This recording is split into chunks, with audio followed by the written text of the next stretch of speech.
Welcome to Heart of the Homestead Family. I'm Sarah. I'm Caroline. I'm Allie. And I'm Heidi. Join us as we talk about all things homesteading.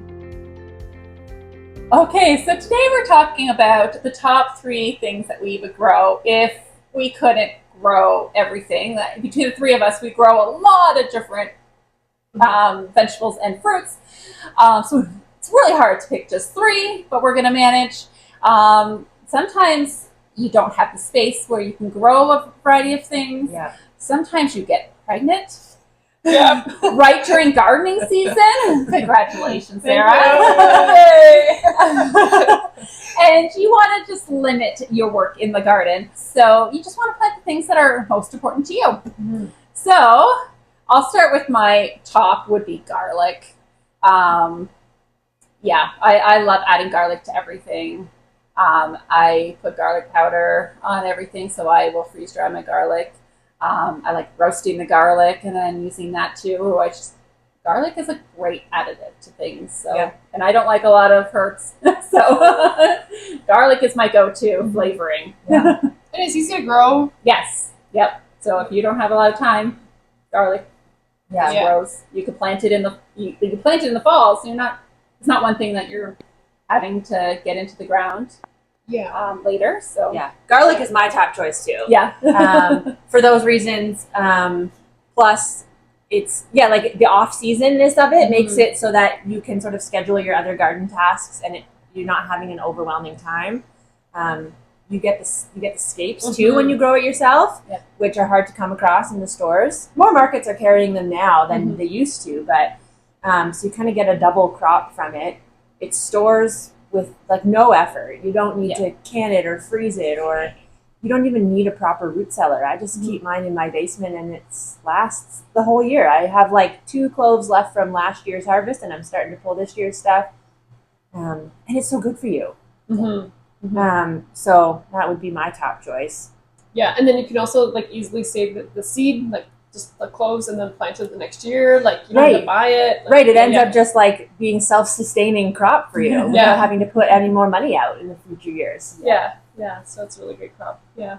Is it your top choice? No, it's not in my top choice. But It's not even in your top 3. Oh man.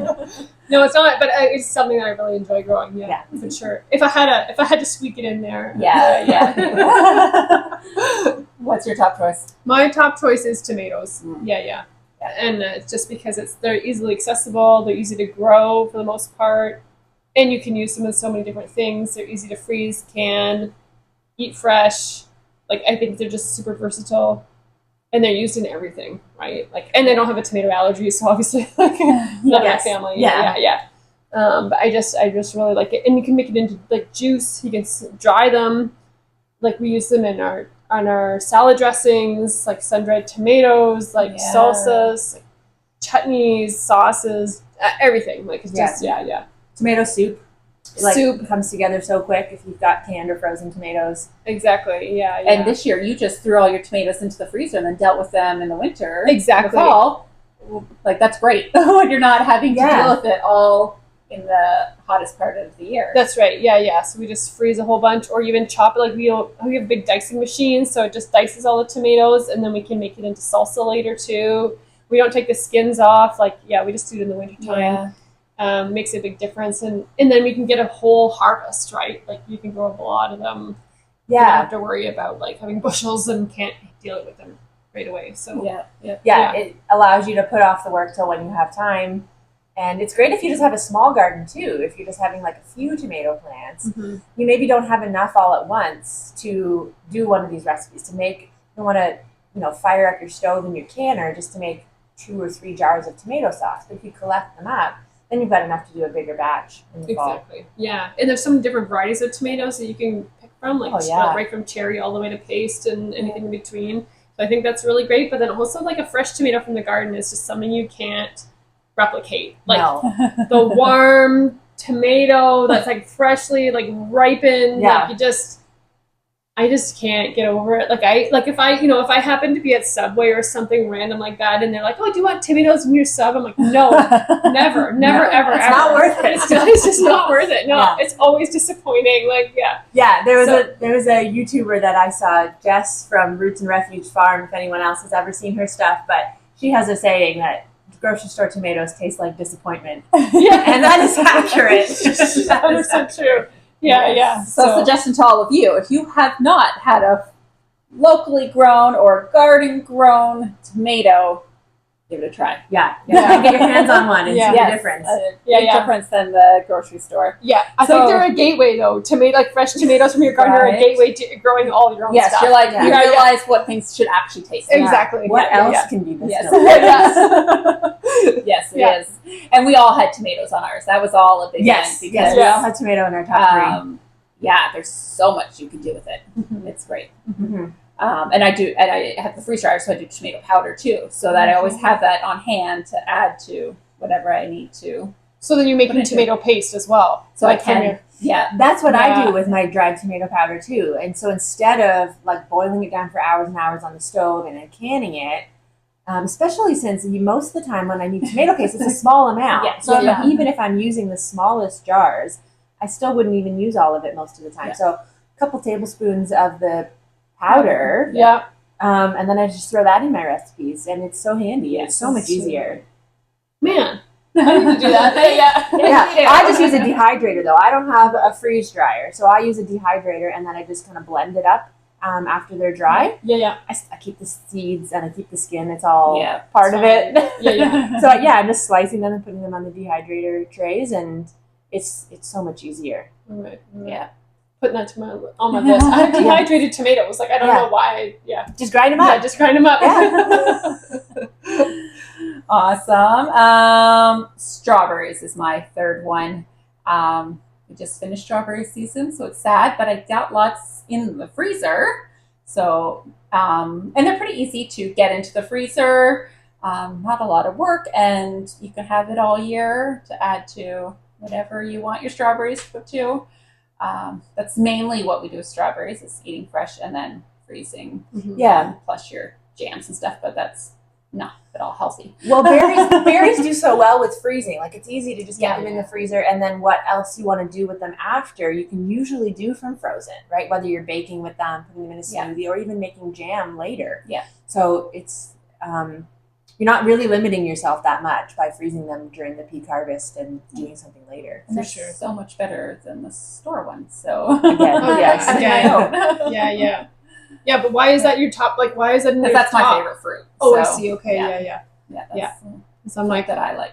it's not in my top picking No. category. Like, I'll tell you that. Picking strawberries is not my favorite. No, you happen to have acres and acres of strawberries. That's true too, but yeah, you're done. But yeah, I would agree. Like, a frozen strawberry to me is almost always better than a store-bought strawberry in the Yeah. wintertime. Like, it's just, Yeah. there's no question. Even if it's mushy when it's thawed, like, it's Yeah. The still better. flavor's still there, right? Mhm. And you know you've picked it when it was at its peak, so it's got as much nutritional value as it can. 100%. Yeah. Yeah. So there's no question that I know. Try to avoid them, but sometimes you need a strawberry in the wintertime, or you Yeah. go somewhere and there's a strawberry. Yeah. So yeah. Definitely. This episode is sponsored by Meadowland Market Garden.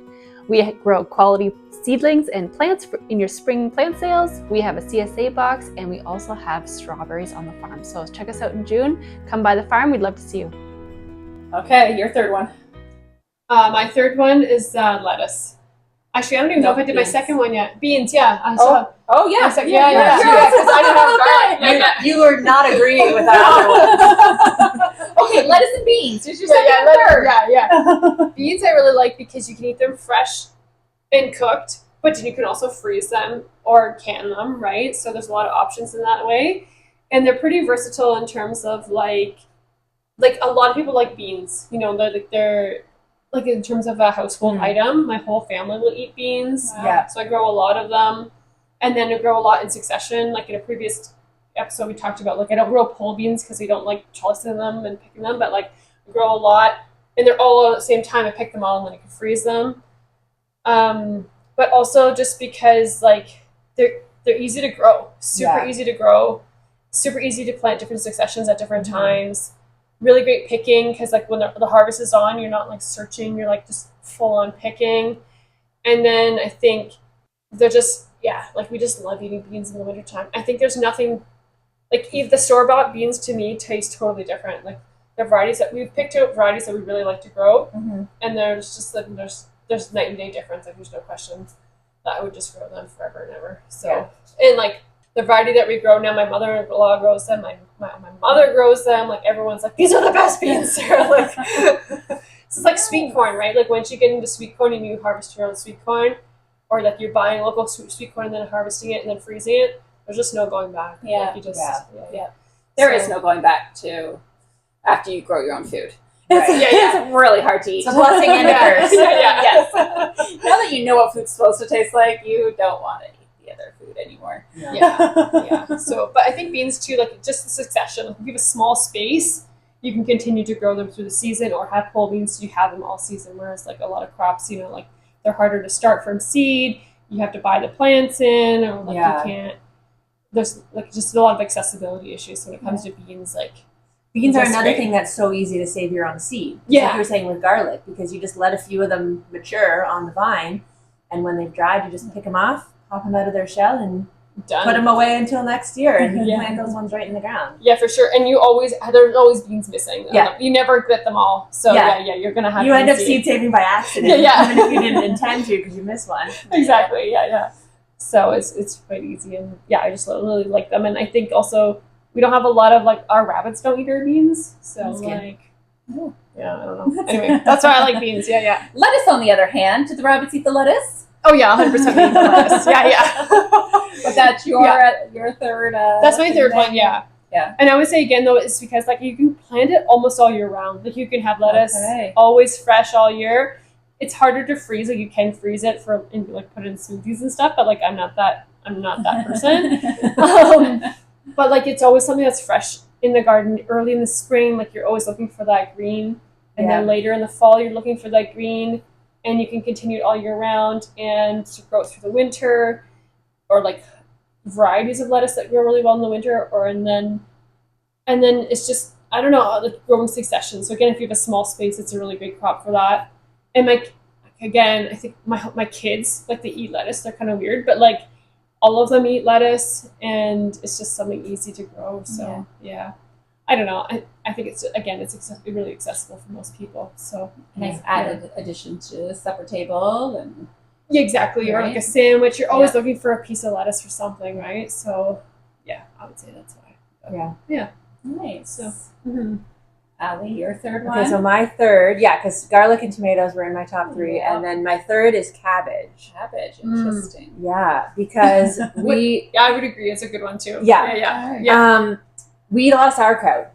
Yeah. So I like to make sauerkraut, and I find that one is also like you were saying with the lettuce, like you can get it like through the year. So, and then preserving it as sauerkraut is really not that hard. Like I'm not having to heat up my kitchen to do it. I can do one head and just do it in a large mason jar, or if I have several at a time, I can use a bigger crock. It does need to be kept in the fridge that way, like it's not shelf stable like some other things.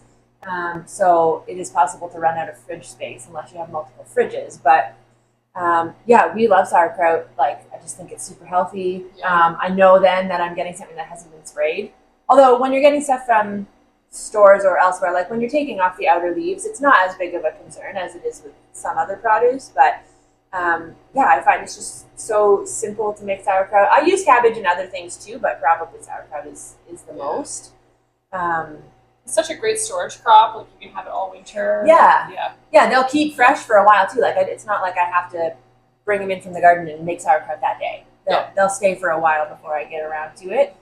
And generally my family all eats it. Sometimes people are more in the mood than other times, but and the kids prefer the purple cabbage made into sauerkraut. To them, there's a massive difference in flavor. They don't really like the green stuff, but they love the purple stuff. So I try to grow more of the purple cabbage to appease them. And purple vegetables have special vitamins, but anthocyanins, am I saying that right? Yeah. That are in them that aren't in other colored things. So that's just a fun way to get that into our diet too. Like eat the rainbow, right? Yeah. Yes. And a sidetrack on that too, like I find sometimes purple broccoli, for instance, doesn't have the same pest pressure as green broccoli, which is really weird. I don't know why, Yeah. but you'll find Are the insects like attracted to the color? I don't know. Or like not attracted to a certain color? I have no idea. I don't really know, but it's really interesting if you pay attention to your different colors of crops, like which ones. Oh, I haven't noticed that before. Yeah, like the purple kale versus green kale. That's so. Yeah. Anyway, I have no idea. I'm sure there's lots of research out there about it, but Yeah, so it's a bit of a staple crop for us. So that's why I like to grow that one. That's a good one. Yeah. And you can grow it like through the fall. Like it's like doesn't die off. Yeah. Like, you know, you can still harvest fresh cabbage into October, November. Like I think that's so great. You know, Yes. getting that. Yeah. Well, there we go. Some great ideas of things Yeah. we could grow if we really minimize. Yeah. Yeah. If I had to have an honorable mention, I would add beans to my list too. If I could grow 4 things. But I would actually diverge from because I think you're growing mostly green beans when you're talking Yes, about that's beans. true. Yeah. I would add my 4th as dry beans. Things like kidney beans, navy beans, Yeah. black beans. Because again, so easy to grow and so easy to store. Mm-hmm. You literally just have to pop them out of their shells, put them in a mason jar, and do nothing else. Yeah. See, I don't have the patience for that. I cracking the beans open. I'm sure that'd be a good Well, winter project. I saw a tip one time, and it was like if you have a lot, put them in an old pillowcase Yeah. Okay. and just like whack it against the ground, Yeah. and they'll separate out that way, and then it's a lot easier to just the shells will or the pods, I guess, will kind of come to the surface, and the beans are heavier, they'll go down, so you can just scoop the shells off the top. Right. Of course. I've never done it that way because I don't usually have that many at a time, and I don't mind just sitting on the porch popping them open, but but I'm gonna try that. Okay. I've had friends show up and like, okay, here's the buckets of dry beans. We're all Yeah, while we chat, you're doing Yes. this. I've done that type of thing to people before too. They show up and I'm like, well, you showed up on a day when I'm making my pickles, so come on over. Yes, they. I did see a video of like a wire cage that you put the beans or peas in, and you turn it, and then the comes out of the shells, and the beans and peas come through the bottom. Oh, so like the holes in the cage is small enough for the beans. So it's on my list of things for my dad to make. I'm like, that would be that would be great. Yeah. For multiple things if I can make it happen. But yeah, I would really like to also grow onions in my honorable mention. I like flavoring of that into things, like the smell of it when it's cooking. I don't like eating it, but I could put it in things. Yeah, you don't want it raw. Yeah. But I would say garlic thing for me too. Yeah. Because it's small space. Like cabbages are great, but they take up so much space. That's like, true. You really have to be committed. Yes. You know, like one cabbage per pot. You know, like or like. Yeah, if you're just doing like container gardening, cabbage is a commitment for sure. Yeah. But you get a whole head. I mean, like that's a lot of food, really, when you think about it, Mhm. per pound.